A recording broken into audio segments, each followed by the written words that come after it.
What is going on, boys and girls of YouTube? We had a big patch the other day, which didn't change builds much because I think the next patch after this video is where they're talking about a bunch of new items. So we'll probably have like Smite source will probably go crazy then. However, this patch had a bunch of nerfs in it and it's impacted the jungle a lot, in my opinion. Not insane, you know, it's not just a whole 5 new characters, but there's some position changes in terms of who's really seems to be performing and who's dropped off. Just because they dropped off doesn't mean they're worthless. Most gods in Smite 2 are worth playing at some level. Some are just better than others, and that kind of is what it is.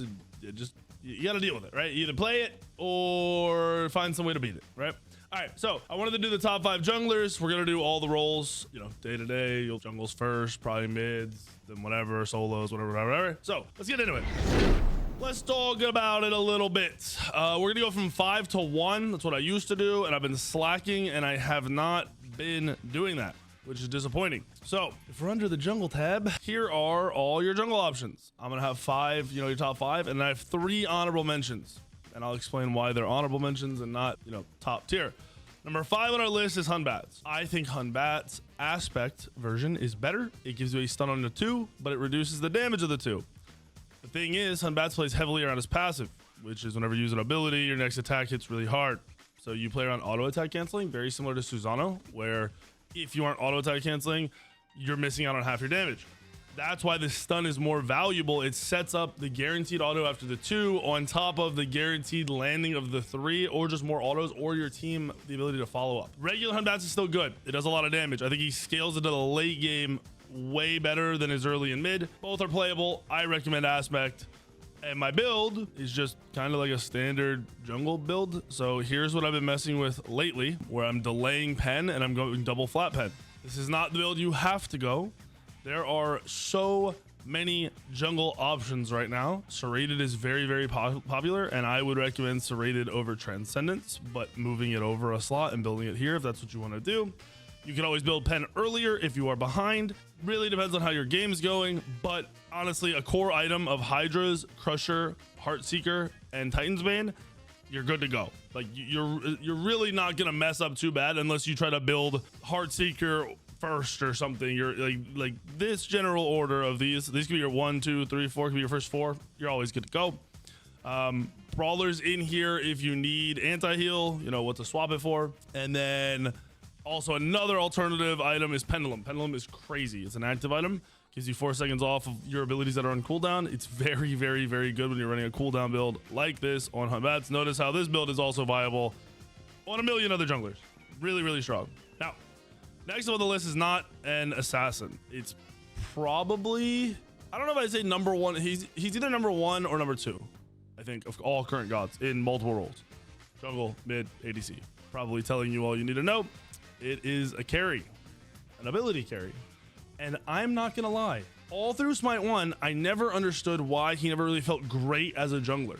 It was a farming thing. You needed to get online to do more damage. To get online, you had to be in a lane, because your early game was weak. Now, they've made Ul have pretty good base numbers and just scale insanely from early to late. So Ul is number 4 on my list. I will say personally, probably number 1 or number 2 for me, because feel like I'm very, very consistent with my abilities. He's pretty much the hardest, I say hardest to play god in the game. Mechanically, just actually has more skill shots than anyone else that are slightly harder to hit than everyone else. I'm not saying he's insanely difficult to play. I'm sure Timmy and Platt thinks he's a beast and hits, you know, 20% of his axes and says how easy the god is. We don't need to worry about all that. So Ul, build. I've got builds for all the roles. All you need. I think you have to go Hydra's first. This god has insane mana problems, and you notice I'm not building Transcendence in this build. I value cooldown and the ability to spam more than a little power and a lot of mana. Hydra's will keep you sustained mana wise. You don't have an issue once you build Hydra's, and then especially once you have Heartseeker, you really don't have mana issues. So rated is basically always stacked on this god. It can't go more than 3 stacks, but it's always stacked because you have 6 abilities that you're using all the time. So it's really easy to keep serrated stack, because only 3 of those have to be on cooldown to get the max power. Good sustain. Even though it was nerfed, it's still really strong. They didn't over nerf it. Then we're going Crusher, Heartseeker, Titan's Bane, Pendulum. Pendulum can be swapped out for anti-heal. Pendulum can be swapped out for whatever you need. If you're dying a lot, make this a Cersei's. And then this guy doesn't have that blink. I'm hyper aggressive, so I go blink. You could go beads. It's not going to change the way the game plays out too much. Beads is almost always safer. Ul's damage output is crazy. Once you have these 3 items, you can one-shot a squishy as long as you are like equal or higher level than them. So like if it's level 12, 13, you can 100 to 0 them with a full combo with just these 3 items. It's fun. it's very, very, very fun. I highly recommend you picking up this god, learning how to play, especially since he's top 2 mids, maybe 3, probably top 2.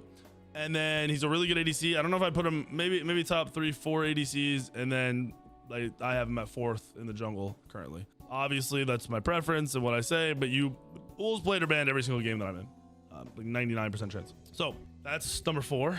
Number 3 is Susano. Susano's damage output is absolutely ridiculous right now. I love him. Like, he's so good. Downside is not having CC immunity. Upside is his damage output is crazy. You have to know how to auto attack cancel. So I've got a couple builds up here for you to check. I will say one of the most popular builds right now, I'd probably swap away from this. I'll even do the build right now. One of the really popular builds I've seen on this god right now. Boom, put him up there. Susano, boom. So we're going Bumba's Cudgel all day, every day. We're definitely getting blink. You can go beads, but blink feels amazing. All right, so you're seeing a ton of Oathsworn in these first 2 slots. I've seen it first on Susano a million times. It pairs really, really well with his kit because his kit, basically you're hitting them with 5 abilities because if you're 3, you're 2, and then the 3 parts of your 1. So you're gonna get max value out of this right away, which is awesome. Then it pairs with your passive. Susano's passive has changed a good amount. If you auto attack an enemy, they get their strength reduced. If you auto attack them a 2nd time, they're slowed, and a 3rd time they do 10% less damage. So you're playing to make sure you hit your full kit on them and combo them, and you're on them for a hot second. And your passive is also reducing the amount of damage they do, so the synergy's there between the 2. Almost similar-ish to an Avenging Blade, but not quite the exact same. Then we're definitely grabbing Hydras. We're definitely getting Crusher. We're definitely getting Heartseeker. We're absolutely getting Titan's Bane. And then last item, preference, but Pendulum is probably the best item you can go in this slot, in my opinion. I think Erendite is slept on a little bit. So Erendite would be the other item that I would add to this. Erendite basically adds 150 damage to whoever you're hitting. Pendulum allows you to get all your abilities back up really quick and fight again. So if your fights are going in a way where you are getting on top of somebody and they're maybe dying and then you just have to leave, then you're gonna want Erendite. That will finish them. If you're playing in a match where you're getting on somebody, you're killing them real quick, and then you want to fight the next person because you're still healthy, Pendulum is gonna be what you want to go. I can't speak. So Susano build, added the new one, very, very strong, and you can swap up Hydras and Oathsworn all you want. You can also not go Oathsworn if you really, really don't want to. Preference, play with it, see what feels right for you.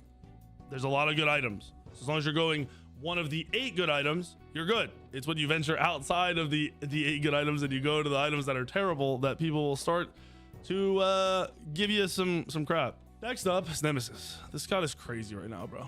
God is crazy. Let me pull him up in Smite. Let me pull him up in here. This god is ridiculous right now. They buffed Nemesis 3 times, I think, in a row. I do not play Aspect jungle. Regular Nemesis jungle. Aspect is more for tanky builds, in my opinion, for the solo.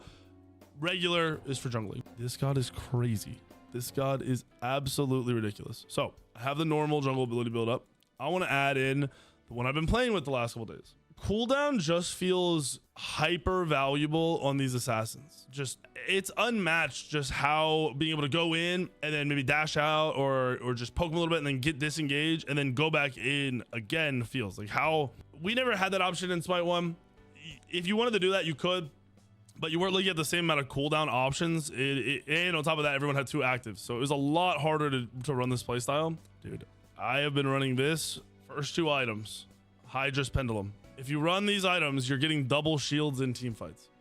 That alone is going to make fighting any squishy in a 1v1 automatically in your favor. Not even close. This build shreds. Then you're getting Crusher. You're going kind of like back into the standard build. You just are rushing the cooldown early. I've been going Titan's Bane or here's the thing. So if you're playing heavily around your team I believe Oathsworn is better here. So if you don't know what Oathsworn does, it removes at level 12. If you're level 20, it'll remove 20 flat protections from this person, and your whole team will gain that benefit. If you're running Titan's Bane, you get 35% of their protections taken away from them, and your damage acts as if they don't have that 35% protections. So if you're playing with a team where you guys are blowing up a tank, or you're sitting near your mage, your ADC, or both, and someone's diving them and you're ulting them, or you're going on them and you want to insta kill them, Oathsworn. And then last item, I think Erendite is cracked right now. I was sleeping on it. I'm gonna say it. That damage output from the passive is really, really strong. You don't have to go Erendite. You can pick up another item, a defensive item. This could be Cersei's, whatever you want. And then, like I said, this can be Titan's Bane if you are playing more by yourself. But if at any point you're killing tanks with your teammates, Oathsworn's gonna put in absolute work. So I'll throw this build up there. I played this last night, and I think I dropped 18 kills in like a I'm like 6100, 6200 rated game. It's really strong. it's absolutely ridiculous. I've been having so much fun whenever I play Nem. I think I need to get back into being like a Nem main. It just feels right. And then number 1 on the list, this guy got nerfed, and people are letting it through a little bit right now. I don't think it got nerfed to a point where you shouldn't be playing it, is Kali. I will, however, mention, and you're not running Aspect in the jungle. Aspect ADC, really good. I've run Aspect in the jungle lately. It's really hard to get away with. You need so much farm before you become a real ganking god. Now, with that being said, Kali has 2 playstyles. She has an auto attack playstyle, and she has which is strength attack speed, and she has a mage playstyle, which is int. I think the int build has gained hyper value in this patch. The auto attack build doesn't feel as scary as it used to, where if a Kali got on you, you just felt like you couldn't get away and you were gonna die. So I have builds up. This is from like 3 patches ago, which really hasn't changed at all, in my opinion. Like, this is what I had originally for an auto attack jungle build. It feels very good. You have to be on your target. Notice that there's no pen in the build. If you're hitting your target, this build shreds. You can opt to go haste in 3rd, but Bracer stacks off of your ability, and your 2 will stack it right away because your 2's a bleed. So Bracer has crazy value for you in terms of auto attack damage. Sunbeam Bow is probably the key to the kit, so you could swap these 2, but you're gonna have mana issues with Sunbeam Bow, and then Oboe because you want to attack as much as possible. I like this build still. I would maybe swap up the order a little bit depending on how my farm is going in the game, but I'm not sold that this is the number 1 way to play Kali right now. I think a mage Kali is just easier to play and feels more right with the 1-tap kind of playstyle. I was playing it before, and in high level games, mage felt better than auto attack, and auto attack felt like it stomped bad players. Now it just feels like at high levels, the auto attack's annoying, but it's something you can play around because the damage output is not crazy. So if I was going to go a mage build, I'd probably, and you truly played a 1-shot off of this. It does a lot of damage, like a lot of damage. I like Doom Orb. I do believe there's some value in the push staff that people are going on mages a lot, which we'll talk about when we go over mages. Originally, when Kali first came out, they dropped Kali with Ancient Signet, so I was building that. That item is so ridiculously weak right now. I would not recommend it. So you're looking at something like this, just the basic mage build is how I would look at it. If you're killing your target, you don't necessarily need a pen item here. I do think cooldown is king for something like this. It allows you to basically kill somebody, walk away for 2 seconds, then turn around and go right back for the next target. You have to be hitting your target. You can't be hitting someone who's not your target. So I would say you could swap this out for the Obsidian Shard if you aren't focusing your passive target. So it looks something like this, and this would probably be the jungle build that I would be running right now if I'm getting Kali. It's really hard to deal with. Mages are good. We all know mages are really good right now. They'd have to survive. Kali auto survives. Her damage output is crazy. I'm pretty sure her 2 hits can do somewhere over 1,000 damage, and her 3 can also do somewhere over 1,000 damage. And then you're pairing in polys, you're pairing in any ult damage if you leap on somebody. That just multifaceted, lots of different angles to play for Kali, and that's why she's number 1 on my list. If you're lower level, and I'm not using that as like you're a bad player, but if you're grinding through the lower ranks or whatever it may be, auto attack build up until probably 3,800, and then or just learn how to play the mage build in the lower games and be able to play it when you get higher. Or if you're just trying to farm through, play the auto attack build. Mage build really good, auto attack build still really good. So I said I had 3 honorable mentions. Let's talk about it real quick. Hercules, the best early game god in the game from the jungle. His clear stinks. Do not ever run that aspect. His clear is stinky, but his damage output unmatched. Ridiculous. He's way easier to play in Smite 2 than Smite 1. Mechanically, just his abilities are easier to hit for whatever reason. Damage output is crazy. You build them just you go full damage. I got asked the other day, do you build like how many tank items do I build, or you know, what am I looking to build? You're not looking to be tanky whatsoever. Where's Hercules? There he is. You're looking to just be full damage. I have that standard jungle build. I would swap this out. Hercules feels way better with the pendulum over the transcendence, so I would go Hydra's pendulum. Super strong build. Once again, you can swap up the pen item order however you want. Not really important, just as long as you're getting it. If you're behind, pen earlier. If you're ahead, pen later. Works out. Hercules is nuts. Play him. If you like early game fighting, play him. There's nothing better than him. Next on the honorable mentions, we're back to real assassins for this one, is Mercury. Mercury got fixed, which made his 1 do more damage because his passive was bugged. It wasn't affecting his 1. Now his 1 hits really hard. Mercury's the best clearing farming god out of the jungle. Nothing can clear a farm as good as him. Now he suffers in terms of early game fighting. Lower levels, you'll probably be good early game fighting because people just eat the autos and try to run away because they don't know how to play. Higher level, that won't work out.